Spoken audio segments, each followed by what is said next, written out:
সকলকে জয় যিশু।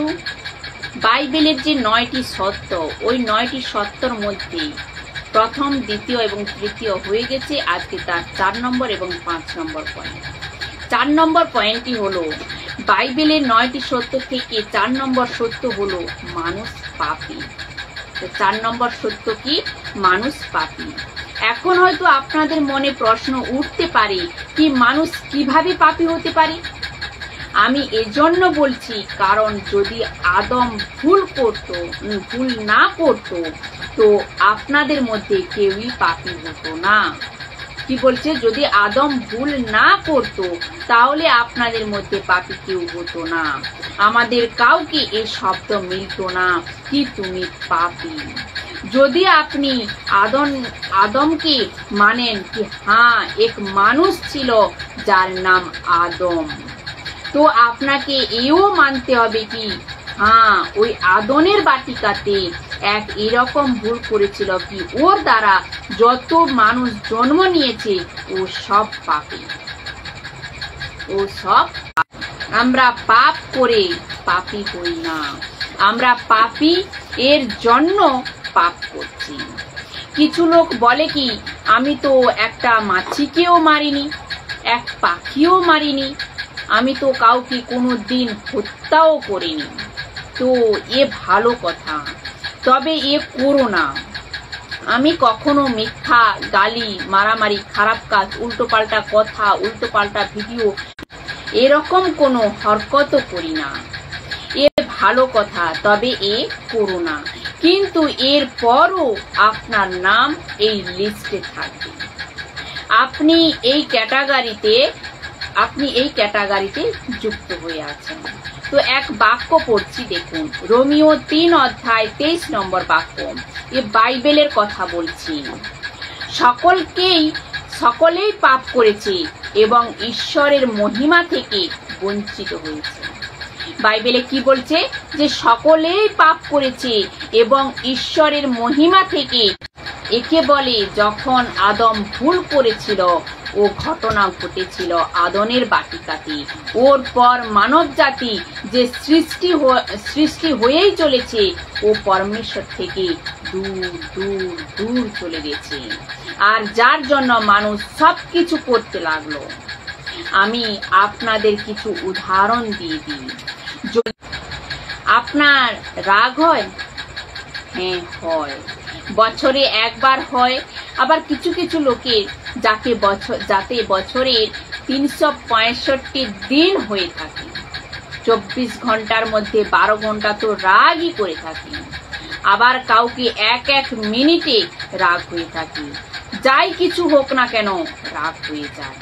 এ আসে কোথা থেকে আর একে শিক্ষায় কে?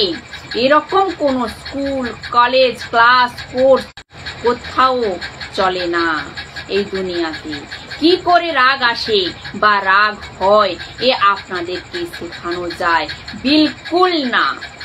তো এর নেচার, এর স্বভাব আসে কোথা থেকে?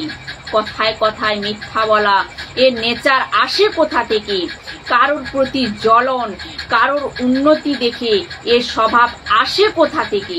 আপনি কোনো মেয়ে, ভাইকে বা বোনকে, পুরুষকে খারাপ নজরে দেখা থট আসে কোথা থেকে? আপনি কোনো জিনিসকে যখন দেখেন, পয়সা বা সোনা বা রূপো, তো লোভ লালস আসে কোথা থেকে? সব অন্দর থেকে। এজন্য যিশু কি বলে? যে বাইরে থেকে অন্দরে যায় ও মানুষকে অশুদ্ধ করে না, বরং যে অন্দর থেকে বাইরে আসে ও অশুদ্ধ করে। আর অন্দরে পুরো গন্দেগি অর্থাৎ নোংরা ভরা রয়েছে মানুষের। যে কোনো ঘরেই জন্ম হোক না কেন, যে কোনো দেশেই জন্ম হোক না কেন, ও রাগে পাপ করে বসে রয়েছে। এখন হয়তো প্রশ্ন উঠতে পারে কি ঠিক আছে, এর থেকে আমরা মুক্তি পাবো কি করে? 5 নম্বর পয়েন্টে দেখুন কি বলছে যে পাপের একমাত্র নিবারণ হলো, প্রথমে বাক্যটি পড়ে দিই তারপর বলছি। প্রেরিত কে কাম 4 অধ্যায় 12 নম্বর বাক্যে বলছে, যিশুই একমাত্র ব্যক্তি যিনি মানুষকে উদ্ধার করতে পারেন। জগতে তার নামই একমাত্র শক্তি যা মানুষকে উদ্ধার করতে পারে। তো বন্ধুরা, এ बहुत ही গম্ভীর বিষয়, এ बहुत বড় বিষয়। আপনি মাউন্ট এভারেস্ট চড়তে পারেন, আপনি চাঁদে গিয়ে প্রপার্টি কিনতে পারেন, এ সম্ভব। আপনি দুনিয়ার কোটিপতি বিলিয়ন বিলিয়ন ট্রিলিয়ন কামাতে পারেন, এ সম্ভব। আপনি দুনিয়ার যে কোনো জিনিস পেতে পারেন, কিন্তু নিজের পাপ থেকে মুক্তি মানুষ কোনো দিনই পেতে পারবে না, পেতে পারবে না। যত রক্ত ঝরিয়ে দিন, যত রক্ত বলিদান রূপে বের করে দিন, ওর বলিদানে আপনার পাপ মাফ হবে না। যত টাকা খরচ করেন দান কর্মের নামে, পুণ্য করার নামে, ওতে পাপ মাফ হবে না। এরকম যে কোনো জলে যত ডুব লাগান না কেন, 7 বার 14 বার 26 বার, জানি না কতবার, ওতেও পাপ মাফ হবে না। তো কিসে পাপ মাফ পাবো? রাখছি মুক্তির উপায়। রোমিও 10 অধ্যায় 9 নম্বর বাক্যে দেখুন কি বলছি, তুমি যদি নিজ মুখে যিশুকে প্রভু বলে স্বীকার করো এবং অন্তরে বিশ্বাস করো যে ঈশ্বর তাকে মৃতদের মধ্যে থেকে জীবিত করেছেন, তাহলে উদ্ধার পাবে। কি বলছে বাক্যটি আমি আবারও পড়ছি, দেখুন কি বলছে, যদি তুমি নিজ মুখে বিশ্বাস করো, যিশুকে প্রভু বলে স্বীকার করো এবং অন্তরে বিশ্বাস করো যে ঈশ্বরই তাকে মৃতদের মধ্য থেকে জীবিত করেছেন, তাহলেই উদ্ধার পাবে। এই যে শব্দ মৃতদের মধ্য থেকে জীবিত করেছেন, এর অর্থ হলো কেউ আপনার জায়গায় মরেছে, কেননা আপনি পাপী ছিলেন।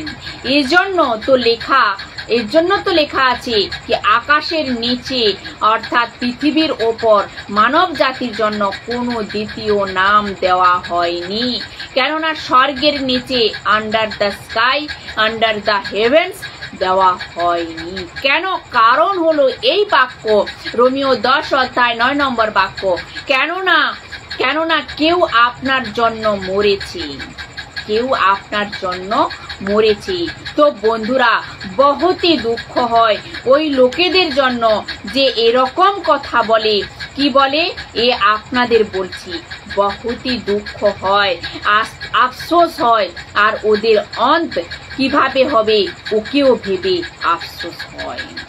ও বলে কি, এরকম অনেক লোক আছে, আপনারাও শুনেছেন, বলে কি যিশুকে আমরা কেন মানব?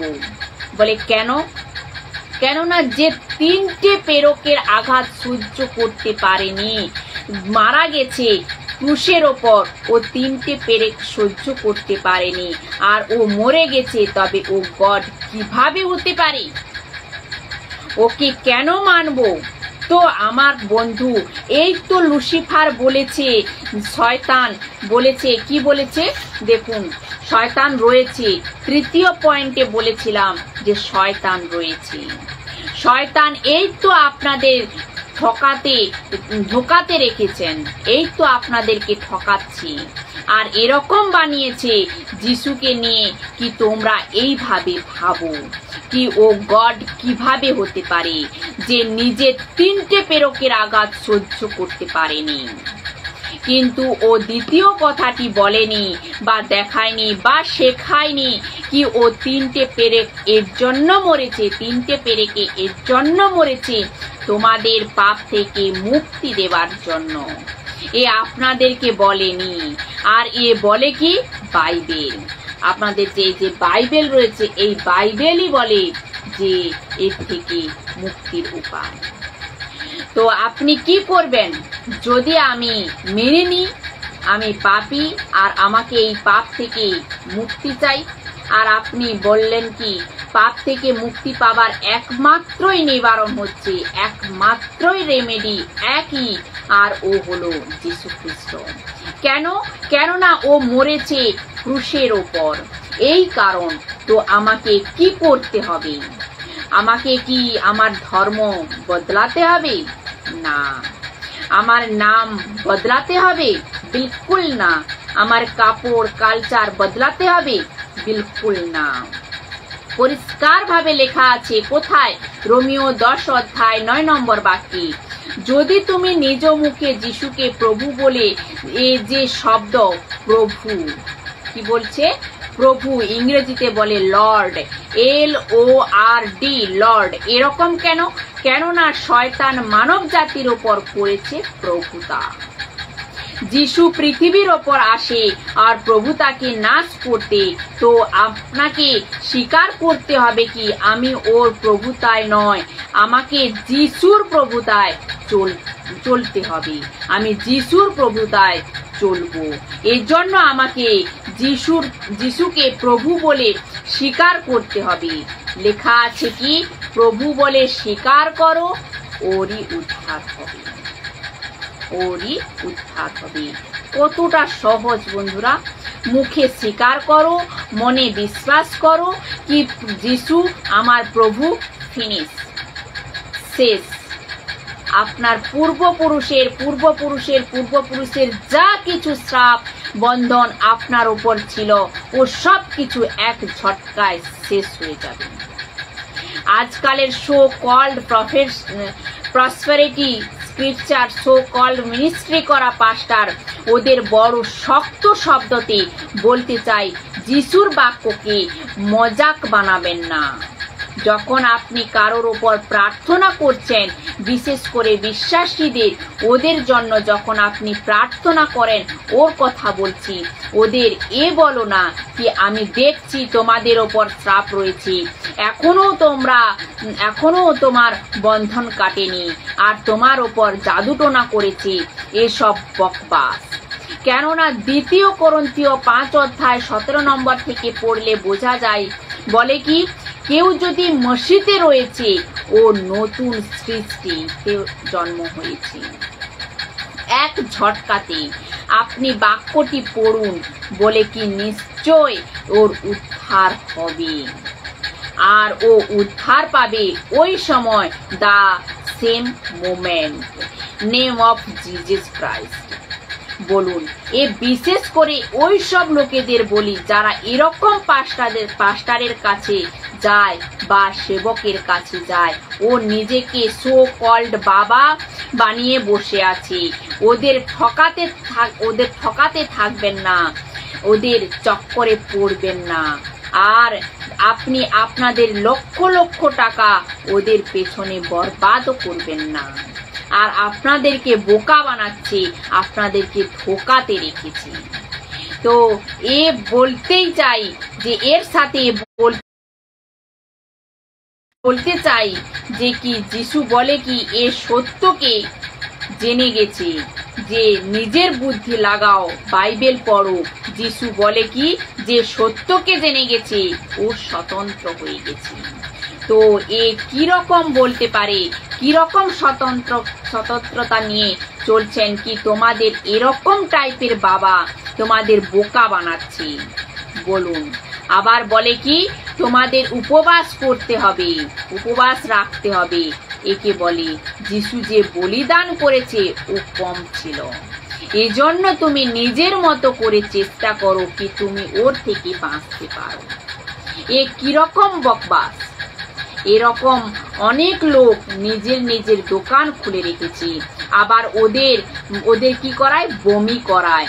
যখন বমি হয় কি ওদের সব বেরিয়ে গেছে। কোথা থেকে নিয়ে আসেন এ বকবাসের টিচিং? আপনাদের সবার জন্য এ বাক্য কাফি। এই যে বাইবেলের এই যে বাক্য, এই বাক্য হচ্ছে কাফি। এ বাইবেল কাফি, যা বলে কি তুমি আজাদ হয়ে গেছো, তো ফিনিশ। ওর পর আপনার যে মসিহ জীবন, যিশুর সাথে জীবন, ওকে এরকম জীবন কাটাতে যেভাবে যিশু বলে, যতক্ষণ ওর কবলে রয়েছেন ততক্ষণ সুরক্ষিত রয়েছেন। যদি ওর কবল থেকে বেরিয়ে আসেন, তো এরকম বাবাওয়ালা টাইপ লোক প্রার্থনাও করে, তো তোমার কিচ্ছু হবে না। আর একটা কথা বলি, আমি জানি এই সময় অনেক লোক আমাকে শুনছেন ও দেখছেন, কোনো পাস্টারের কাছে প্রার্থনা করাবেন না, কোনো পাস্টারের কাছে প্রার্থনা করাবেন না। যেদিন আপনার উদ্ধার হয়ে যায় ওই আপনার সির্ফ আর সির্ফ যিশুর সাথে প্রার্থনা করুন, যিশুর সাথে প্রার্থনা করুন, কারোর কাছে প্রার্থনা করাবেন না। আমি আপনাদের সোজা লাইনে বলছি। এরকম এক স্ক্রিপচার আপনাকে মিলবে না, এই বাইবেলের স্ক্রিপচার আপনাকে মিলবে না যেখানে যে কেউ বিশ্বাসী বানার পর কোনো সেবককে বলে কি আমার জন্য প্রার্থনা করুন, আজ আমার শরীর ঠিক নেই, আমার এ প্রবলেম, আমার ও প্রবলেম, আপনাকে মিলবে না। আমি 100% বলছি। যে কেউ প্রার্থনা করিয়েছে ও সেবকাইয়ের জন্য করেছে। উনুনে যদি উপবাস আর প্রার্থনা করেছে তো মিশন কাজের জন্য করেছে। ও হতে পারে পৌলের কথা, কলসীয় 14 অধ্যায় 3 নম্বর, কি আমার এই জন্য প্রার্থনা করো কি পরমেশ্বর দ্বার খোলে। আর এর আগে পড়লে বুঝতে পারবো যে এ বলে যে আমাকে ও শক্তি দেয় কি আমি বাক্য শোনাতে পারি, সুসমাচার শোনাতে পারি। যাকুবের পুস্তক 5 অধ্যায় 13, 14, 15 পড়লে বুঝতে পারবো ও রাখো ওর কনটেক্সট আলাদা, কেননা ওখানে অবিশ্বাসীদের কথা হচ্ছে, বিশ্বাসীদের কথা হচ্ছে না। ধর্মী জনের প্রার্থনার প্রভাবে অনেক কিছু হতে পারে। এলিয়া কে ছিল? ধর্মী। আপনি কে? এলিয়া থেকে বেশি ধর্মী।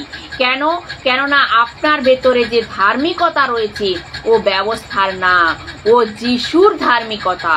তো সব থেকে বড় ধার্মিকতা কার হলো? যিশুর। একটু ভেবে দেখুন তো। মোটিভেশনাল আর পাওয়ার টাইপের যে লোক যখন প্রিচিং করে ও আপনাকে কি বলে কি তুমি অলৌকিক, সামর্থ্যী, তুমি পরমেশ্বরের রচনা, জানি না আরো কি বলে কি তোমাদের অন্তরে ঈশ্বর বাস করে, তুমি ঈশ্বরের বেটা বেটি। তো যখন এত কিছু হয় তো ওদের পেছনে কেন যান? যে তোমাদের সবকিছু বানিয়েছেন ওর পেছনে কেন যাচ্ছেন না বলুন? বুদ্ধি লাগান। তো বন্ধুরা, আমার যত হিন্দু, মুসলিম, শিখ, পার্সি, আদিবাসী, দুনিয়ার যত লোক আজ এই ভিডিওটি দেখছেন, আমি আপনাদের মাঝে কেন আপনাদের কাছে যাচ্ছি, কেননা গড়বড় ওখানেও রয়েছে। তো যতজন এখন দেখছেন এই কনসেপ্টকে